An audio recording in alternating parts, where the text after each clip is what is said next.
Which is the worst single decision in history ever made by a person? How about the guy who bought 20,000 Albanian slaves, brought them to Cairo, trained them to be the greatest warriors of their time, and then got overthrown by said slave warriors because they were so well trained? N.Wikipedia.org Timesuck podcast about Napoleon Bonaparte is where I got this from. It's a good one if you have an hour to listen. Open.spotify.com. Alan Savory, the ecologist who killed 40,000 elephants because it was believed that grazing was causing the desertification of Africa, only to find out later that elephants were essential to prevent desertification. In a thread filled with all sorts of villains and dumb ducks, this is the one dude who's making me disproportionately mad. You'd be happy to know that he learned from his mistake and went on to create an elephant sanctuary Irk. Hess, a leader in the regenerative agriculture movement now, working to educate people about the necessity of ruminants for healthy grasslands. It's shocking that, A, someone believed elephants cause deserts. B, killed 40,000 elephants due to that belief. C, learned that they were wrong so started a sanctuary, and most importantly D, it all happened so recently that that dude is still alive. I thought this would have been someone in 1800s trying to shitastically preserve the colonies of their European nation through dumb ideas. Nope. Holy moly. It was in my lifetime that 40k elephants were killed due to not understanding deserts. I'm really glad that dude learned from his mistake and was willing to accept fault for the mistake. His TED Talk is pretty cool. Well, the decision of Inalkuk, the governor of the Khwarezmian city of Otrar, to attack Genghis Khan's trade caravan was pretty bad. Khan was famous as a ruthless warlord, not the sort of guy you want to piss off. But maybe they could have got away with it. Genghis sent 3 ambassadors to negotiate a settlement. Which is when Muhammad II, the Shah of Khwarezm, made the really bad decision to kill one of these ambassadors and send the other 2 back without their beards as a sign of humiliation. Genghis Khan was so enraged he assembled an army and destroyed the Khwarezmian Empire. Wiped out every town they had. He even rerouted a river to wipe out the village where the Shah was born, wiping it off the map. By 1120 there wasn't much of anything left. So, both Inalkuk or Muhammad II of Khwarezm qualify. Take your pick. MeganMasterSonothor.com. Alright gentlemen, we've successfully fended off the Greeks for 10 years, our great city of Troy still stands. If we keep this up, surely they will realize the siege is fruitless and return home before long. Yo Captain Therese, this big ass wooden horse outside, oh rad, bring it in. To be fair to the Trojans, there wasn't all that much they could do because the gods had essentially made up their minds. Laocoon was like, hey, this is a bad idea, and then got eaten by a giant water monster. The Trojans kind of took that as a sign that the gods clearly wanted them to bring the horse in. Plus Cassandra protested, but cursed by Apollo and all that. And the Trojans were probably ducked regardless since Hector was dead and Achilles was back in the fighting, and extra mad because Patroclus was dead. The horse was just the death blow. Edit, sorry, I got the timeline mixed up, Achilles was already dead at this point. Still, without Hector the Trojans really didn't have much of a chance, especially since the Greeks had formidable soldiers who weren't Achilles, Agamemnon, Menelaus, etc. Achilles was already dead by the time the horse happened. In the beginning the universe was created. This has made a lot of people very angry and been widely regarded as a bad move. The Donner Party of 90 pioneers choosing to take a shortcut when heading west from Illinois to California in 1846. Said shortcut led to them getting trapped in the Sierra Nevada mountains and resorting to cannibalism. This error was compounded by an even more foolish decision. The Donner Party shot at Native Americans trying to bring them a deer to eat after the Native Americans saw the party starving to death. Maybe not the worst, but maybe Ronald Wayne. He was a co-founder of Apple along with Steve Jobs and Steve Wozniak in 1976. Just 12 days after forming the company, he sold his shares for $800. He owned 10% of the company, which would be worth $80 billion, $80 billion, today. Hashtag X200B. Source. Don't know how accurate this is, but the story still stands.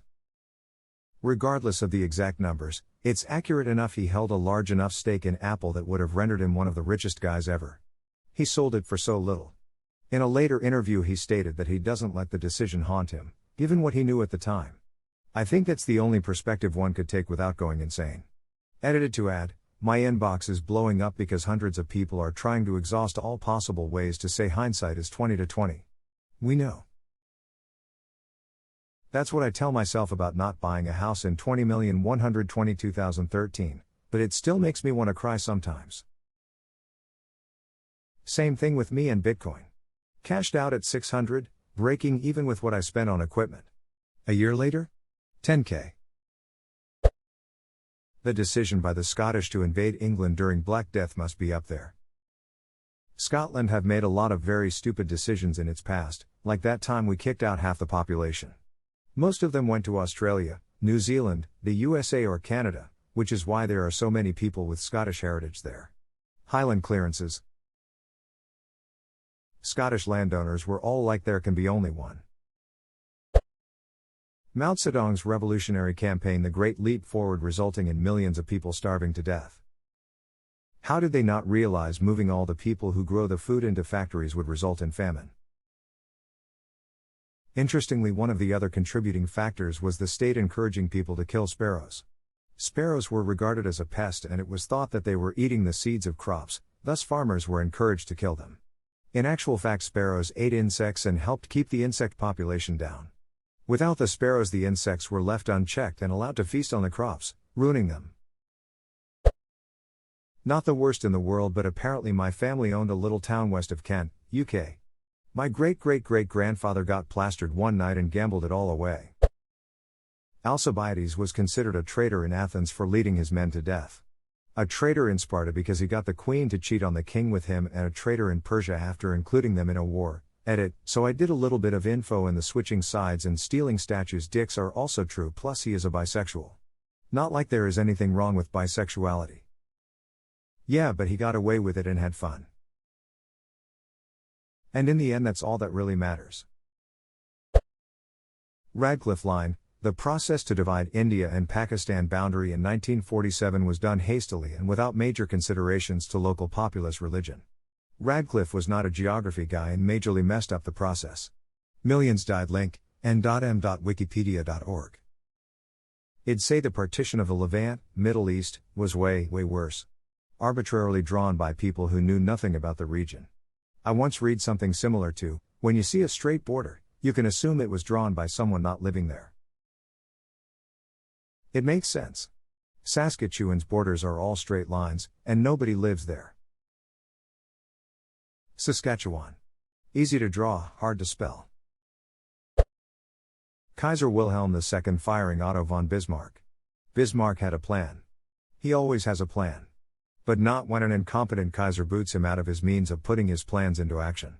Bismarck had everything set up perfectly, but Wilhelm II decided to duck up everything he had set up, and got into World War I for it. Edit. Talk Gold Kindle Strangler. If you want to learn more about the greatest chat in European history since Voltaire, I highly recommend watching this series, which goes over Bismarck pretty well.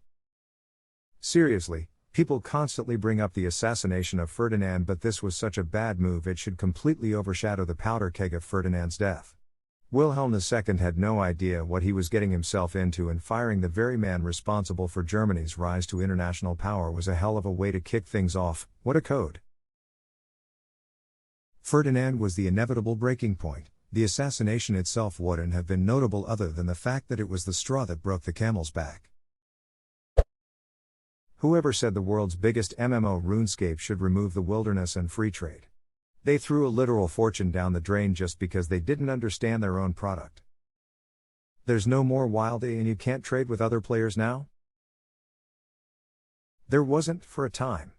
The Wildy became a kinda hostile NPC zone, while trading was limited to equal value give or take a token amount. Over time the restrictions have been removed back to good old days, but the damage was done.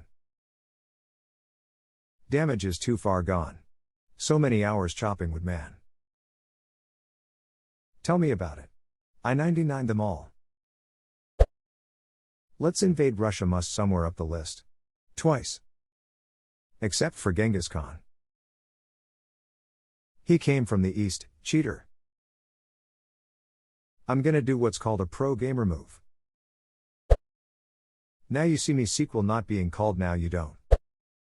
The guy that sold the bottling rights for Coca-Cola, for $1 and never even made the guy pay the $1. Coca-Cola-Company.com. Not really bad since it was the Coca-Cola company itself that sold the bottling rights and it certainly helped popularize their product.